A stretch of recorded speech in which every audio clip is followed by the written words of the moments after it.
بسم الله الرحمن الرحيم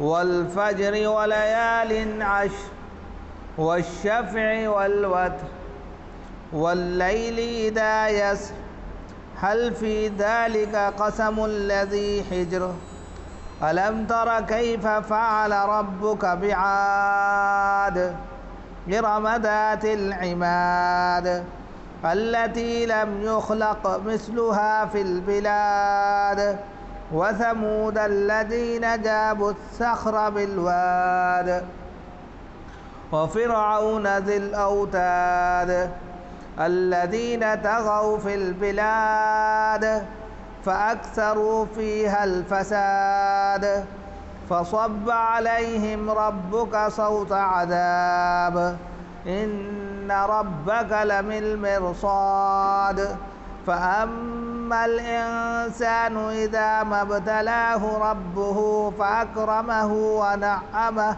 فيقول ربي أكرمن وأما إذا ما ابتلاه فقدر عليه رزقه فيقول ربي أهانن صدق الله العظیم۔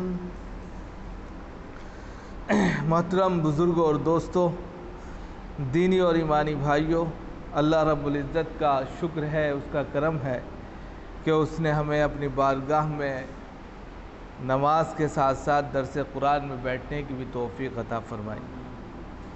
حضرات، آج آپ کے سامنے سورۃ الفجر مکیہ کی تلاوت کی گئی ہے اور اس سورت میں 30 آیتیں ہیں۔ آج آپ کے سامنے 16 آیتیں تلاوت کر کے اس کا ترجمہ اور تشریح پیش کی جائے گی، اور بقیہ جو آیتیں ہیں وہ انشاءاللہ اس کے بعد والے ہفتے میں پیش کی جائیں گی۔ تو سب سے پہلے ترجمہ آپ کی خدمت میں پیش کیا جا رہا ہے اور پھر اس کی تفسیر بیان کی جائے گی۔ سب سے پہلے یہاں پر قسم سے بات شروع ہے، والفجر، فجر کی قسم۔ 4 قسمیں ایک ساتھ لگاتار کھائی گئی ہیں۔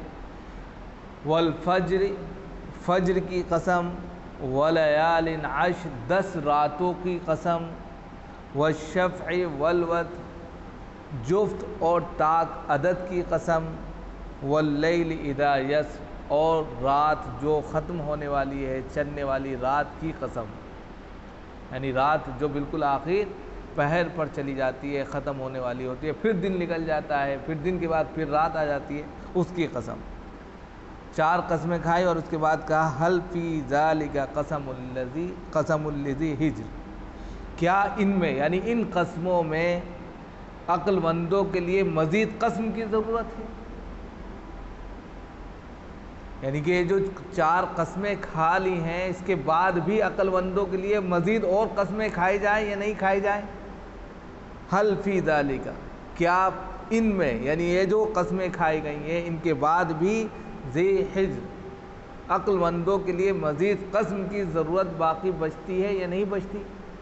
یہ ایک سوال کیا، اور پھر اس کے بعد میں یہاں سے چند واقعات بتائے گئے کفار مکہ کو سمجھانے کے لیے۔ الم تر کیف فعل ربک بعاد، کیا تم نے نہیں دیکھا کہ تمہارے رب نے قوم عاد کے ساتھ کیا معاملہ کیا؟ ارم ذات العماد، اور ستون والے ارم کے ساتھ میں کیا معاملہ کیا؟ التی لم یخلق مثلها فی البلاد، جن جیسا ملکوں میں کسی قوم کو نہیں پیدا کیا گیا، یعنی جن کے جیسی کوئی بھی قوم ملکوں میں، شہروں میں پیدا ہی نہیں کی گئی۔ وَثَمُودَ الَّذِينَ جَابُوا الصَّخْرَ بِالْوَادِ، اور تم نہیں جانتے کہ قوم سمود کے ساتھ میں کیا معاملہ کیا، جو وادیوں میں پہاڑوں کو تراشا کرتے تھے، کھرچ کر گھر بنا لیا کرتے تھے۔ وَفِرْعَوْنَ ذِي الْأَوْتَادِ، اور فرعون کے بارے میں نہیں جانتے کہ تمہارے رب نے وتید کہتے ہیں کیل کو، میخ کو، یعنی کہ میخوں والے فرعون کے ساتھ میں کیا معاملہ کیا۔ الذین طغوا فی البلاد، یہ وہ لوگ ہیں جنہوں نے شہروں میں طغیانیت برپا کر رکھی تھی، جنہوں نے سرکشی مچا رکھی تھی۔ فَأَكْثَرُوا فِيهَا الْفَسَادَ، اور دنیا بھر میں بہت زیادہ فساد مچا رکھا تھا۔ فصب علیہم ربک صوت عذاب، تو پھر ان کے اوپر تمہارے رب کے عذاب کا کوڑا برسا، پھر ان پر تمہارے رب کی جانب سے عذاب کا کوڑا برس پڑا۔ ان ربک لبالمرصاد، بلا شبہ تمہارا رب جو ہے وہ گھات میں ہے اور ایک دوسرے پر نظر رکھے ہوئے ہیں۔ فَأَمَّا الْإِنسَانُ إِذَا مَا ابْتَلَاهُ رَبُّهُ فَأَكْرَمَهُ وَنَعَّمَهُ فَيَقُولُ رَبِّي أَكْرَمَنِ، اور جہاں تک انسان کا تعلق ہے تو جب اس کا رب یعنی انسان کا رب اس کو آزماتا ہے اور آزمانے کے طور پر اس کو ناز و نعم میں، نعمتوں میں اور سرفرازی میں اور عزت و سربلندی عطا کرتا ہے، عزت و سربلندی عطا کرتا ہے، ناز و نعم اور نعمتوں کی بے شمار دولتیں اس کو دیتا ہے، فیقول ربی اکرمن، تو وہ بندہ کہتا ہے کہ میرے رب نے مجھے عزت دی، میرا احترام کیا۔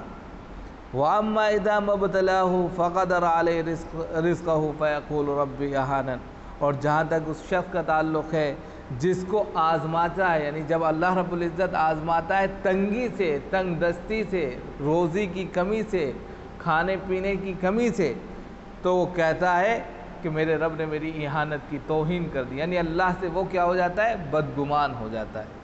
تو یہ اس کا ترجمہ تھا جو آپ کے سامنے پیش کیا گیا، اور یہ بڑی اہم صورت ہے، اور صورت اس اعتبار سے ہے کہ اس سے پہلے جو صورت آئی تھی آپ نے پڑھا تھا ان الینا ایابہم ثم ان علینا حسابہم، سورہ غاشیہ میں آپ نے لاسٹ میں پڑھا تھا کہ تم سب کا لوٹ کر آنا میرے ہی پاس ہے اور پھر میرے ہی ذمے کیا تھا، حساب کتاب ہے۔ اب یہاں سے سب کی حقیقت کو بیان کر رہے ہیں، یعنی کہ آخرت کا میسج دے رہے ہیں۔ اس صورت کا مرکزی کردار جو ہے کفار مکہ کے سامنے پیش کرنا ہے کہ کفار مکہ آخرت کا انکار کرتے تھے، آخرت کو نہیں مانتے تھے، تو اللہ رب العزت اس کے ذریعے بتا رہے ہیں کہ آخرت برحق ہے، مزید اس میں سزا اور جزا جو کانسیپٹ ہے وہ بھی برحق ہے، اس کا تم انکار نہیں کر سکتے۔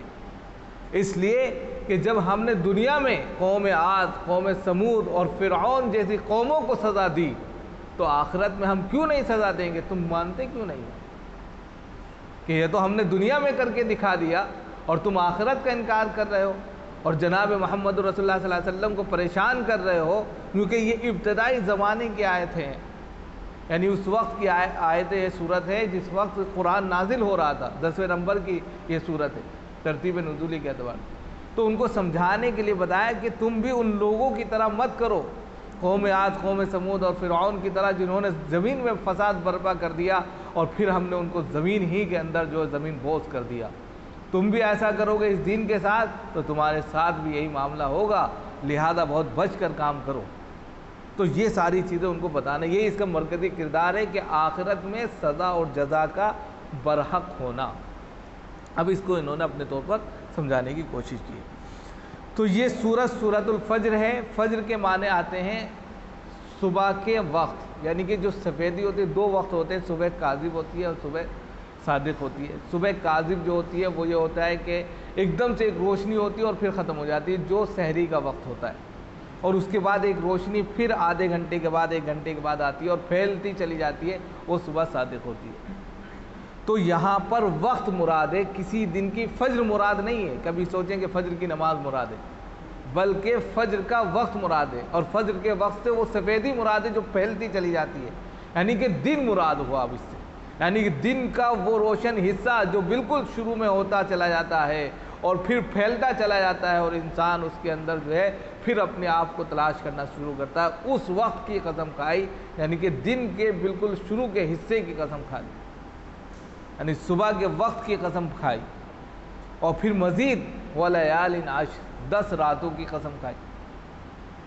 ان 10 راتوں سے مراد جو ہے بہت الگ الگ اقوال ہیں، بہت سارے اقوال لیے گئے ہیں، لیکن سب سے زیادہ اہم اور سب سے زیادہ پختہ بات ان 10 اقوالوں سے یہ ہے، 10 راتوں سے ذی الحجہ کی 10 راتیں ہیں۔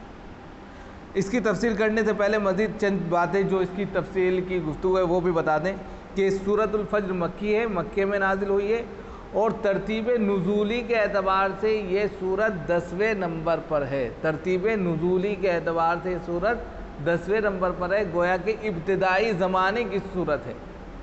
اور ترتیب قرآنی کے اعتبار سے یہ سورت 89 یعنی کہ 79ویں نمبر پر ہے۔ اس سورت کے اندر 30 آیتیں ہیں، ایک رکوع ہے، اور اس میں جو کلمات ہیں وہ 139 ہیں، اور حروف جو ہے 597 ہیں۔ اس پر یہ پوری مشتمل سورت ہے۔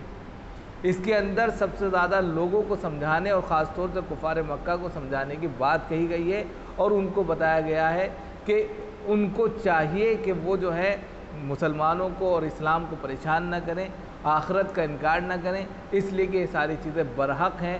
جب ہم نے دنیا میں یہ سارے نتیجے دکھائے ہیں تو پھر وہ اس کا انکار کیوں کرتے ہیں۔ لاسٹ میں جو آخری آیت ہیں اس میں انسان کے تعلق سے باتیں کی گئی ہیں کہ انسان سوچتا ہے کہ اللہ کی عنایتیں مجھ پر ہیں تو میں واہ واہی لوٹ لوں، اور ایک انسان سوچتا ہے کہ مجھ پر جو ہے اللہ نے کچھ انعام نہیں کیا تو بس میں بدگمان ہو جاؤں۔ تو اس پر بات ہے، اور اسی کو اب تفسیر کی نظر سے دیکھنا ہے۔ تو والفجر ہم نے بتایا کہ صبح کا وقت مراد ہے، اور صبح کے وقت سے جو ہے یہاں پر قسم کھائی گئی، پہلی قسم کھائی۔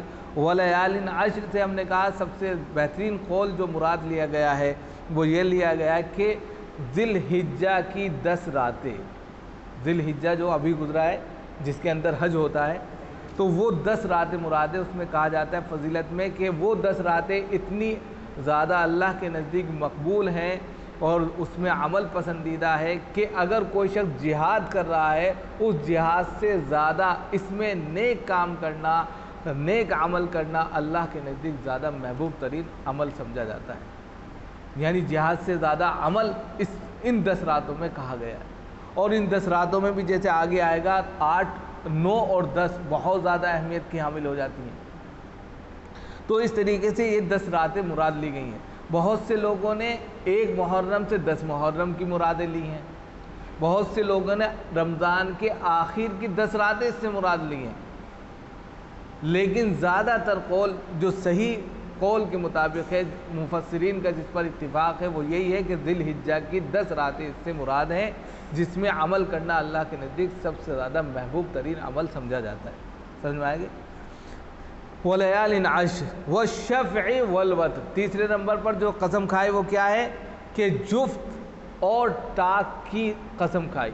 جفت عدد ہوتے ہیں، 2 2 ہوتے ہیں، اور طاق جو بولتے ہیں 1 کو بولتے ہیں، 3 کو بولتے ہیں، 5 کو بولتے ہیں، 7 کو بولتے ہیں، 9 کو بولتے ہیں، 11 کو، یعنی کہ ایک مخالف اور ایک جوائنٹ، یعنی کہ جس کو آپ کہہ سکتے ہیں کہ جفت وہ جو 2 کا عدد رکھتا ہے، 4 کا عدد رکھتا ہے، یعنی جو 2 سے کٹ جائے، اور جو 2 سے نہ کٹے وہ طاق ہے۔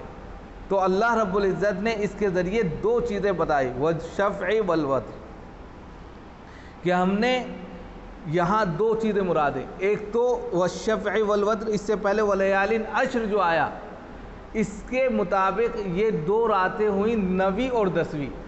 9ویں ہو گئی طاق اور 10ویں کیا ہو گئی جفت۔ تو اس سے پتہ چلا کہ ان 10 دنوں میں خاص طور سے 9ویں اور 10ویں رات جو اللہ کے نزدیک بہت مقبول ہے۔ اور ایک دوسرا اس سے کانسیپٹ یہ لیا گیا، یعنی دوسرا مطلب یہ نکالا گیا کہ اللہ رب العزت نے انسانوں کی یعنی اپنے مخلوق کی قسم کھائی جو 2 3 4 10 کی شکل میں ہوتے ہیں، یعنی کہ جفت کی شکل میں انسان ہوتے ہیں، اور اللہ رب العزت کی ذات کیا ہے؟ طاق ہے، ایکتا ہے۔ تو گویا کہ اللہ نے مخلوق اور اپنی قسم کھا کر کہہ دیا کہ جفت اور طاق کی قسم، یعنی کہ اپنے وجود کی بھی قسم کھائی اور اپنے وجود کے ساتھ ساتھ مخلوق کی قسم کھائی جو دھرتی پر بسی ہوئی ہے۔ 2 مطلب یہ ہو۔ تیسرا مطلب اس سے یہ ہوتا ہے کہ صرف اللہ رب العزت نے قسمیں کھائی ان لوگوں کی مخلوق میں خاص طور سے جن کو 2 اولاد عطا کی اور جن کو 1 اولاد عطا کی، اس کی بھی قسمیں کھا لی۔ تو یہ تینوں قسمیں یعنی کہ تینوں مطلب جو ہے سامنے آتے ہیں، اور صحیح بھی ہے کہ کسی کے وہاں پر 3 اولاد تھیں، کسی کے 2 اولاد تھی، کسی کے 1 اولاد تھی، اس کی بھی قسم آ گئی۔ اللہ مخلوق کی قسم آ گئی کہ مخلوق میں جفت آ گیا، اور اللہ کی قسم آ گئی خالق میں آ گیا، اور اسی طرح 9 اور 10 کی بھی قسم آ گئی کہ وہیں پر یہ سلسلہ شروع تھا، اور اس اعتبار سے ساری قسمیں کھا لی تاکہ کفار مکہ کو سمجھایا جا سکے، بس یہ قسمیں اس طریقے سے آئیں۔ اس کے بعد کہنا وَاللَّيْلِ إِذَا يَسْرِ، پھر مزید کیا قسم کھائی کہ وہ رات جو چلنے والی ہے، چل رہی ہے، یعنی کہ ختم ہونے کی کگار پر ہے، رات جو ہے تیزی کے ساتھ میں گزر جاتی ہے، اور جیسے گزرتی ہے ویسے ہی جو ہے صبح پھر نمودار ہو جاتی ہے، پھر فجر آ جائے گی۔ وَاللَّيْلِ إِذَا يَسْرِ، وَاللَّيْلِ إِذَا يَسْرِ، یعنی چلنے والی رات کی قسم کھائی، تو چلے گی اور پھر فجر آ جائے گی، تو گویا کہ پھر اس کو گھما دیا، پھر فجر آ گئی، اور پھر اسی کی یعنی روٹین لے کر آ گئے کہ پھر رات کی بھی قسم کھا لی، اس رات کی قسم کھائی کہ اگر اسی پر تم غور و فکر کر لو تو تمہارے لیے یہی بہت کامیابی کی علامت ہے کہ انسان اپنی ساری پلاننگ میں ہر چیز ڈال سکتا ہے، لیکن راتوں کا کم اور زیادہ ہونا، اپنے وقت پر رات کا آنا اور پھر اس کا گزر جانا، کبھی بھی لیٹ یا تاخیر سے آگے اور پیچھے نہ ہونا، یہ ساری چیزیں ایک رب کے دستے قدرت میں کسی انسان کی بات نہیں ہے۔ اسی سے تم سمجھ لو کہ رات اپنے وقت پر آتی ہے اور چلی جاتی ہے، اور انسان جیسے ہی رات کے چادر میں لپٹتا ہے پورے دن کی تھکان 10 منٹ میں اس کی دور ہوتی چلی جاتی ہے۔ اسی پر تھوڑا سا غور کر لو۔ تو یہاں پر پورے طور پر جو ہے گویا کہ انسان کو سمجھانے کے لیے صبح سے لے کے شام تک، اور پھر خاص طور سے وہ اس موقع سے 10 راتوں کا تذکرہ کیا، پھر اپنی وحدانیت کا، خلاقیت کا، اور مخلوق کی کمزوری پن کا اور ان کے ختم ہو جانے کی تمام چیزوں کا تذکرہ کرتے ہوئے رات کے سناٹے کا تذکرہ کر دیا کہ جس کے اندر جو ہے ایسی ہم نے تمام ایسی چیزیں رکھ دی ہیں جو کسی انسان اور کسی مخلوق کے بس کی بات نہیں ہے۔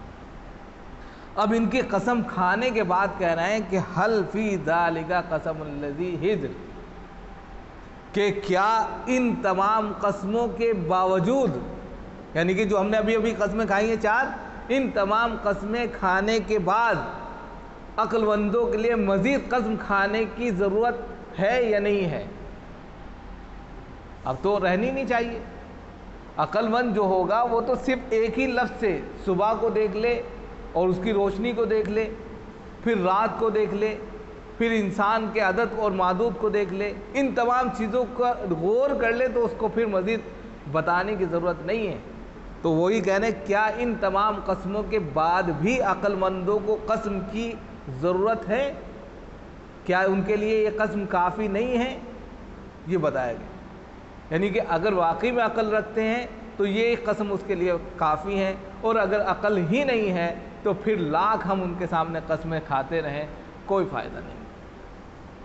اب یہ بات بتانے کے بعد ان کو مزید سمجھانے کے لیے ایک واقعہ بتایا کہ اگر اب بھی نہیں سمجھ رہے ہو، ان 4 قسموں کے باوجود بھی اگر نہیں سمجھتے ہو تو تم اپنی ہسٹری میں یعنی انسانی تاریخ، انسانی اتہاس اٹھا کر دیکھو ہم نے کیا کیا دنیا کے اندر، کہ تم اگر قسموں پر یقین نہیں رکھ پا رہے ہو اور سمجھ نہیں پا رہے ہو تو انسانی اتہاس کو اٹھاؤ، اور اس کو اٹھانے کے بعد دیکھو کہ ہم نے اس دھرتی پر انسانوں کے ساتھ میں کیا کیا معاملہ کیا ہے۔ الم تر کیف فعل ربک بعاد، کیا تم نے نہیں دیکھا کہ تمہارے رب نے قوم عاد کے ساتھ میں کیا کیا معاملہ کیا؟ قوم عاد، اللہ رب العزت نے اس قوم کو حجر، یہاں پر آ بھی رہا ہے، ذات العماد، یعنی کہ لمبے تڑنگے مضبوط ستون کی طرح ان کو طاقت اور قوت بخشی تھی اللہ رب العزت نے، اور ہر اعتبار سے وہ مضبوط تھے، ہر اعتبار سے ان کو دیکھ کر لوگ یہ کہتے تھے یہ قوم کبھی ختم نہیں ہوگی۔ اللہ رب العزت نے ان کے اوپر جب عذاب بھیجا 7 لیال و 8 ایام، 7 راتیں اور 8 دن مسلسل ہوا کا عذاب ان پر آیا، اس قدر ہوا چلی کہ ان کا وجود کو تہس نہس کر دیا، یعنی کہ جو ہوئج کہلاتے تھے، جو بھاری بھرکم ایک پلر اور کھمبے کی طرح مانے جاتے تھے، جب وہ چلتے تھے تو لوگ کہتے تھے کہ یہ تو پورے کے ہوئج انسان یعنی بھاری بھرکم انسان جا رہا ہے، طاقت کا ایک پورا کا پورا مجسمہ ہوتا تھا، کوئی اس کو ٹس سے مس نہیں کر سکتا تھا۔ تو وہی کہنے کیا تم نے نہیں دیکھا قوم عاد کے ساتھ اللہ رب العزت نے کیا معاملہ کیا؟ بھول گئے ہو کیا؟ اور پھر مزید بتا دیا ارم ذات العماد. ارم کون ہے یہاں پر؟ قوم عاد کے دادا کا نام ہے. عاد کے دادا کا نام کیا ہے؟ ارم ہے. سلسلہ نسب کیسے؟ عاد بن اوس بن ارم بن سنان بن نوح علیہ السلام. یہاں پر ارم کون ہے؟ حضرت قوم عاد کے جو دادا، یعنی قوم عاد کی طرف جو ہے وَإِلَىٰ عَادٍ أَخَاهُمْ هُودًا، حضرت ہود کے دادا کا جو نام ہے وہ کیا ہے؟ ارم ہے. تو ارم جو تھے وہ بڑے ہیوج تھے، طاقتور تھے، بہت زیادہ اللہ نے ان کو لمبائی عطا کی تھی اور اللہ نے ان کو طاقت اور قوت سے بہت نوازا تھا. اور ذات العماد، عماد یعنی کھمبوں کی طرح تھے، ستونوں والے. یعنی جس طرح ستون ایک کھمبا بن جاتا ہے اور اس کے اوپر پلر پوری عمارت بن جاتی ہے، اسی طریقے سے وہ تھے. اور دوسرے نمبر پر یہ آتا ہے کہ ذات العماد کا مطلب یہ ہے یعنی کہ وہ فن تعمیری میں ایک عجیب و غریب نمونہ تھے. یعنی فن تعمیری کے اندر، یعنی کہ جو معمار مستری ہوتے ہیں اس میں وہ ایسی فنکاری لے کر آتے تھے کہ کوئی ان کا مقابلہ نہیں کر سکتا تھا جناب ارم کا. تو جناب ارم دو اعتبار سے مانے جاتے تھے اپنے وقت میں سب سے پائے کے. ایک تو فن تعمیری کے کام میں وہ ایک نمبر کے تھے اور ان جیسا کوئی بھی فنکار اپنی تعمیری فن کو نہیں پیش کر سکتا تھا. دوسرے وہ خود ایک ستون کے مانند تھے، جہاں کھڑے ہو جاتے تھے. جس طرح ایک ستون بڑی بڑی عمارتوں کو اپنے اوپر اٹھائے رہتا ہے، اسی طرح وہ پورے وجود کو اٹھا لیا کرتے تھے، اتنے بھاری بھرکم. تو وہی کہہ رہے ارم ذات العماد، ستون والے ارم کے ساتھ میں کیا کیا تمہارے رب نے؟ بھول گئے ہو کیا کہ وہ ارم بھی اللہ کی ہوا اور اس کے عذاب کے سامنے ٹک نہیں سکے، جو بڑی بڑی بلڈنگوں کو جو ہے اپنے اوپر اٹھائے رہتے تھے. یعنی کہ وہ ستون، وہ کھمبے، وہ پلر جو مضبوطی کے آخری چٹان ہوا کرتے تھے، وہ شخص جو فن تعمیری کا سب سے بڑا کہہ سکتے ہیں مجسمہ ہوا کرتا تھا، وہ بھی ان ہواؤں کے سامنے ٹک نہیں سکا اور تہس نہس ہو کر ختم ہو گیا. کیا تمہیں معلوم نہیں؟ اب بھی تم سرکشی مچائے پڑے ہو. ہم نے دنیا میں کر کے تمہارے سامنے دکھا دیا. اور اگر اس پر بھی یقین نہیں آتا تو کہا التی لم یخلق مثلها فی البلاد، ملکوں اور شہروں میں ان جیسی قوم ہم نے کبھی پیدا ہی نہیں کی. یعنی ملکوں میں شہروں میں کوئی قوم عاد کی طرح بنائی ہی نہیں گئی، پیدا ہی نہیں کی گئی. اتنے طاقتور لوگ تھے وہ، اتنے ہیوج لوگ تھے وہ. ہم نے کسی دوسری قوم کو ایسا بنایا ہی نہیں، اس کے باوجود ان کو جو ہے دنیا سے ختم کر دیا ہم نے. تمہارا وجود کیا ہے؟ تم سرکشی بجا رہے ہو. مزید وَثَمُودَ الَّذِينَ جَابُوا الصَّخْرَ بِالْوَادِ وَإِلَىٰ ثَمُودَ أَخَاهُمْ صَالِحًا. حضرت قوم سمود کی طرف کن کو بھیجا؟ حضرت صالح علیہ السلام. قوم عاد کی طرف کس کو بھیجا؟ حضرت ہود علیہ السلام. وَإِلَىٰ ثَمُودَ، اور سمود والوں کے ساتھ میں آپ کے رب نے کیا کیا؟ جو وادی میں پتھروں کو تراش کرتے تھے، یعنی پتھروں کو تراشا کرتے تھے. یعنی ان کو قوم سمود کو اللہ رب العزت نے پتھروں کو تراش کے گھر بنانے کی صلاحیت دی تھی. یہ بڑے بڑے پہاڑوں پر جا کر ایسے تراشتے تھے اور اس میں نقش و نگاری کرتے تھے اور محل کے محل بنا دیا کرتے تھے پتھروں کے اندر، پہاڑوں کے اندر. اللہ نے ان کو عجیب صلاحیت دی تھی. وہی کہہ رہے ہیں کہ وَإِلَىٰ ثَمُودَ، اور سمود والوں کے ساتھ، سمود یعنی حضرت صالح کی قوم سمود کے ساتھ اللہ رب العزت نے کیا معاملہ کیا؟ جو وادی میں جا کر، وادی یعنی پتھر، پہاڑوں کے درمیانوں میں جا کر جو ہے بڑی بڑی چٹانوں کو تراش کر جو ہے گھر بنا لیا کر. وہ بھی گویا کہ ان کے اوپر بھی اللہ رب العزت نے عذاب بھیجا اور وہ بھی پورے طور پر جو ہے مر گئے. پھر اس کے بعد تیسرے نمبر پر بتایا وَفِرْعَوْنَ ذِي الْأَوْتَادِ، اور میخے والے فرعون کے ساتھ میں کیا معاملہ ہے؟ بھول گئے ہو کیا؟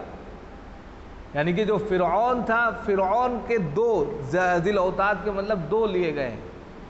اوتاد کہتے ہیں وطید کی جمع اوتاد، کیل، میخ جس کو آپ ٹھوکتے ہیں. اس کے دو مطلب لے گئے ہیں. ایک مطلب تو یہ کہ اس کا لشکر بہت بڑا تھا، جہاں جاتا تھا میخیں ٹھوک کر خیمہ زن ہو کے براجمان ہو جاتا تھا. اور دوسرا مطلب جو زیادہ تر مفسرین نے لیا وہ یہ کہ وہ فرعون جو بھی اس کی بات نہیں مانتا تھا، اس کو خدا نہیں کہتا تھا یا اس کے خلاف کوئی کام کرتا تھا، تو اس کو وہ سزا جو دیتا تھا ایسی سزا دیتا تھا کہ میخیں ہاتھ اور پیر میں ٹھوک دیا کرتا تھا، یعنی کیل ٹھوک کر سزا دیتا تھا اس کو، جان سے مارنے سے پہلے اس کے ہاتھ میں اور اس کے پیروں میں کیلیں ٹھوکا کرتا تھا۔ تو کہا کہ وہ فرعون جو کیلوں والا ہے، اس کے ساتھ میں کیا کیا کہ دریائے نیل میں اس کو ڈبو دیا، کہ وہ آخر میں کہتا رہا فَالْيَوْمَ نُنَجِّيكَ بِبَدَنِكَ لِتَكُونَ لِمَنْ خَلْفَكَ آیَةً۔ اللہ رب العزت نے کہہ دیا کہ آج ہم نے تمہارے بدن کو عبرت بنا دیا لوگوں کے لیے، اور لوگ اس سے عبرت حاصل کریں گے۔ نہ زمین نے اس کو کھایا، نہ سمندر نے اس کو نگلا، نہ آسمان نے اس کو اٹھایا، اسی طریقے سے وہ جو ہے زمین پر پڑا رہا، آج بھی وہ مصر میں پڑا ہے، لوگ اس سے عبرت حاصل کرتے ہیں۔ تو فَالْيَوْمَ نُنَجِّيكَ بِبَدَنِكَ، تمہارے بدن کو آج ہم ایسی نجات دیں گے کہ دوسرے لوگ اس سے عبرت حاصل کریں۔ تو وہ فرعون جو ایک وقت میں انسانیت پر ظلم کرتا تھا، انسانیت پر جو ہے جبر کرتا تھا اور ان کو مارتا تھا اور سخت ترین طریقے سے ان کو تکلیفیں دیتا تھا، ان کا حال ہم نے جو ہے بتا دیا کہ کیا سے کیا کیا۔ اب 3 باتیں بتانے کے بعد کہا کہ قوم عاد کو تم جانتے ہو، قوم سمود کو تم جانتے ہو، فرعون کے واقعے کو تم نے پڑھ لیا ہے، جب دھرتی پر رہتے ہوئے ہم نے ان کو نہیں بخشا، انہوں نے غلطی کی تو ان کی سزا ان کو دنیا میں بھگتنی پڑی، اور آخرت میں جو حال ہوگا وہ تو ہوگا ہی، تم کس بات پر جو ہے آخرت کا انکار کر رہے ہو یہ بتا دو بس۔ اب آیا مضمون، کفار مکہ کو اب سمجھانا چاہ رہے ہیں کہ اب تم کس بات سے انکار کر رہے ہو، ہم نے تو دنیا میں کر کے دکھا دیا۔ اور مزید بتایا الذین طغوا فی البلاد، ان لوگوں نے شہروں میں ملکوں میں فساد برپا کر دیا۔ طغوا سرکشی پر اتر آئے، یعنی جہاں دیکھیں وہاں سرکشی ہو رہی ہے، وہاں لوٹ مار ہو رہی ہے۔ فرعون کا جہاں لشکر جاتا تھا چھوٹے بڑے بچوں کو مارتا چلے جاتا تھا، پیستا چلا جاتا تھا۔ الذین طغوا، یہ وہ لوگ تھے جنہوں نے ملکوں میں شہروں کے اندر جو ہے سرکشی برپا کر رکھی تھی۔ فَأَكْثَرُوا فِيهَا الْفَسَادَ، اور زمین کے اندر انتہائی درجے فساد مچا رکھا تھا، آخری درجے کا فساد ان لوگوں نے مچا رکھا تھا۔ تو اللہ رب العزت نے کیا کیا؟ فَصَبَّ عَلَيْهِمْ رَبُّكَ صَوْتَ عَذَابٍ، تو پھر تمہارے رب کا ان کے اوپر عذاب کا کوڑا برس پڑا۔ پھر اللہ رب العزت کا ایسا کوڑا ان پر برسا کہ اس میں فصبہ میں 2 چیزیں ہیں۔ صبہ کا مطلب آتا ہے اڑینا، ایک ہوتا ہے برسنا بوندے ٹائپ جب ہوتا ہے، آپ کہتے ہیں برسات ہو رہی ہے تو دیکھتے ہیں اس میں بوند ٹپکتی ہے، اور جب انسان کوئی نہاتا ہے تو کہتا ہے پالٹی اڑیل لو یار جلدی ہو جائے گا۔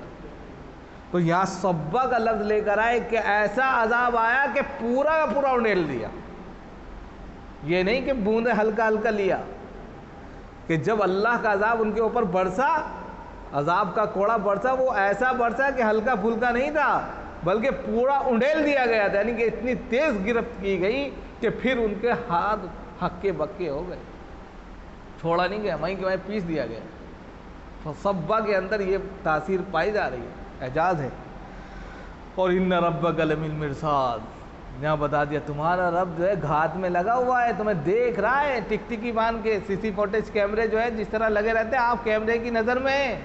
ان ربک لبالمرصاد، 1400 سال پہلے کہہ دیا گیا آپ کیمرے کی نظر میں ہیں، یہ تو آج آئے ہیں CC فوٹیج کیمرے۔ اللہ رب العزت 1400 سال پہلے کہہ رہے ہیں کہ اللہ گھات میں ہے، آپ کو دیکھ رہے ہیں، آپ کی ایکٹیویٹی کو دیکھ رہے ہیں، آپ کی تمام پلاننگ کو دیکھ رہے ہیں، آپ کی سوچ اور تھنکنگ کو دیکھ رہے ہیں، آپ کے عمل کو دیکھ رہے ہیں، آپ کیا کر رہے ہیں اور کیا نہیں کر رہے ہیں، سب کچھ اللہ دیکھ رہے ہیں۔ ان ربک لبالمرصاد، مرصاد کہتے ہیں گھات میں بیٹھنے والے کو۔ گھات میں کون بیٹھتا ہے؟ جو شکاری ہوتا ہے۔ آپ نے دیکھا ہوگا کوئی شکاری جنگل میں جائے تو چپکے سے بیٹھا رہتا ہے، جیسے آتا ہے مار دیتا ہے۔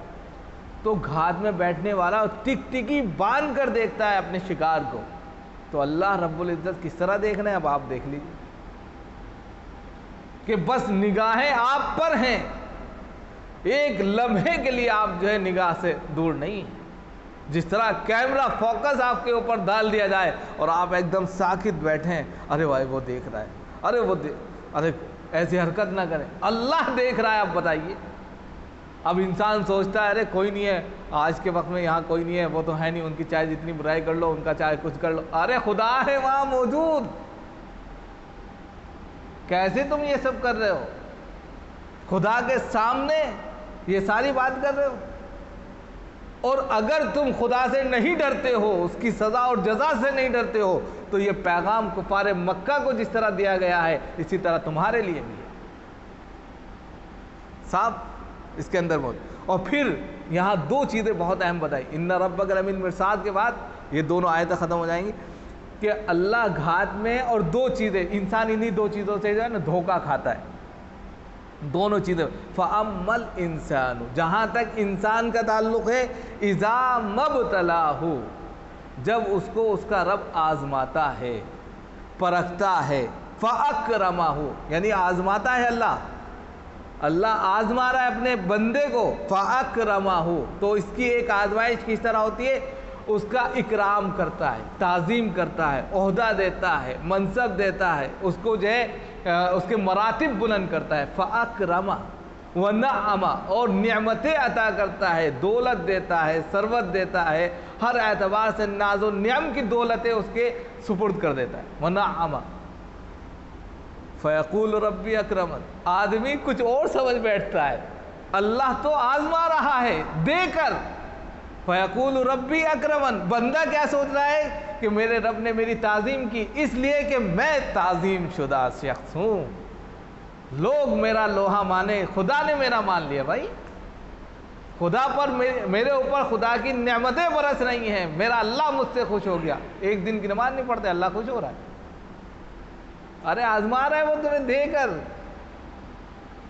آدمی اسی میں دھوکے میں پڑا رہتا کہ اللہ نے ان کو دولت دی، منصب دیا، عہدہ دیا، سب کچھ دیا، ارے وہ یہ چیز دے کر بھی آزماتا ہے، یہ چیز لے کر بھی آزماتا ہے۔ اب ایک انسان اگر عاجزی اور انکساری کے ساتھ میں سجدہ شکر میں گر جاتا ہے ان سب چیز کے باوجود، تو یہ نور علی نور ہے، اللہ اس کو مزید عطا کرتا ہے۔ اگر وہ یہ سوچ لیتا ہے کہ میرا کرتا کچھ نہیں، بس یہ سوچ لیتا ہے اللہ نے مجھے دنیا میں عزت دی ہے تو اللہ کے یہاں میں سرخرو ہوں، اللہ مجھ سے خوش ہے، تو یہ اس کی بھول ہے، اسی میں اس کی پکڑ ہے۔ آدمی اسی میں سب سے زیادہ مغالطہ کرتا ہے کہ ہمیں حج کرا دیا، ہمیں جو ہے دولت دے دی، ہمارے پاس کوئی کمی نہیں ہے، ہم بیمار نہیں ہیں، سب چیزیں، میرا اللہ خوش ہے۔ ارے وہ یہ ساری چیزیں دے کر بھی آزما رہا ہے کہ گھمنڈ تو نہیں ہے، تکبر تو نہیں ہے، برائی تو نہیں ہے، کسی طرح کی کوئی خرابی تو نہیں ہے، یہ ساری چیزیں ہیں۔ اللہ کو تو عاجزی اور انکساری پسند ہے۔ اور دوسرے نمبر پر کیا کہا؟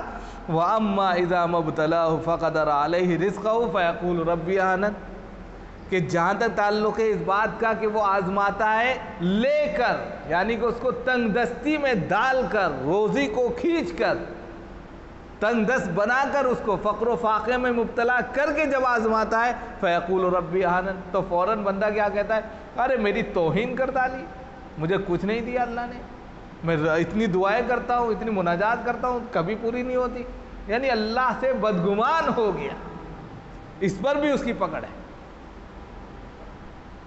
اور اس کو اس طریقے سے سمجھیے، عجبا لامر المؤمن ان امرہ کلہ لہ خیر ان اصابت ضراء صبر وان اصابت ضراء صبر ان اصابت الشراء شکر وان اصابت ضراء صبر فهو خیر اللہ، یعنی مومن کا معاملہ اللہ رب العزت نے بہت ہی عجیب و غریب رکھا ہے، اس کے دونوں ہاتھوں میں لڈو ہیں، اگر اس کو کوئی مصیبت پہنچتی ہے اور وہ اس پر صبر کرتا ہے، میرے اللہ کی طرف سے جلدی میرے لیے فراوانی آئے گی اور اس پریشانی کا خاتمہ ہو جائے گا، اس صبر پر بھی اجر ملتا ہے، ثواب ملتا ہے۔ اللہ نے اس کو دولت سے نوازا اور اس کو جو ہے عہدہ اور منصب سے نوازا، اللہ نے اس کو بے شمار نعمتوں سے نوازا، اور پھر وہ اس پر کہتا ہے یہ سب میرے رب کا فضل ہے، ھذا من فضل ربی، یہ میرے رب کا فضل ہے، میرا کوئی اس میں کرشمہ نہیں ہے، میں اپنے رب کا شکر ادا کرتا ہوں اور اس کے دربار میں آ کر سجدہ شکر میں گر جاتا ہوں، اس پر بھی اللہ اس کو اجر دے گا۔ یہ ہے اصل، یہ ہے زندگی کا اصل مقصد جو بتلانا ہے سمجھنا ہے اگر اس طریقے سے زندگی گزرتی ہے تو یہ زندگی مبارک ہے، اگر اس کے برخلاف گزر رہی ہے تو پھر زندگی آزمائش ہے۔ اللہ تعالی ہم سب کو عمل کی توفیق عطا فرمائے۔ سبحان